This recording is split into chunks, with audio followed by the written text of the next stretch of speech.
Diabetes சுகருன்னு ஒன்று வந்துட்டு அது சரியாகுமா ஆகாதா? மெடிசன் ஸ்டார்ட் பண்ணிட்டோம்னா லைஃப் லாங் மெடிசன்ஸ் எடுத்துக்கிட்டே இருக்கிற மாதிரி இருக்குமா? இல்லை இதுக்கு ஏதாவது ப்ரூஃபோ எவிடன்ஸோ சரியாக கூடும் அப்படின்ட்டு இருக்கா அப்படின்னு கேட்குறவங்களுக்கு தாங்க இந்த வீடியோ. இந்த ஸ்க்ரீனில் தெரிகிற பிக்சர் என்னன்னா, சுகருக்கு வந்ததுக்கு அப்புறமா 45 நாள் டியூரேஷனில் நம்மக்கிட்ட மெடிசன்ஸ் அண்ட் ட்ரீட்மெண்ட் எடுத்ததுக்கு அப்புறமா சரியான ஒரு பிக்சர் தான், பிளட் ரிப்போர்ட் தான் இது.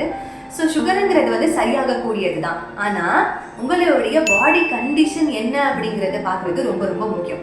ஆயுர்வேதத்தில் 20 வகையான டயபெட்டிஸ் சொல்லியிருக்காங்க.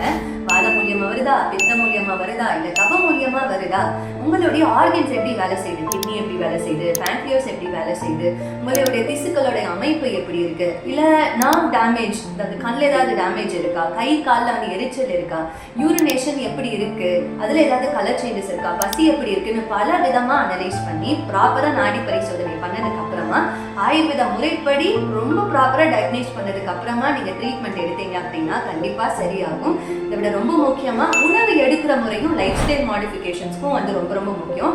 அதில் எப்படிலாம் கண்ட்ரோல் பண்ணலாம் அப்படின்னு அப்கமிங் வீடியோஸில் நான் கண்டிப்பாக ஷேர் பண்ணுறேன். ஸோ இந்த மாதிரி அற்புதமான ஆயுர்வேத வீடியோஸ்க்கெல்லாம் பேஜை ஃபாலோ பண்ண மறந்துடாதீங்க.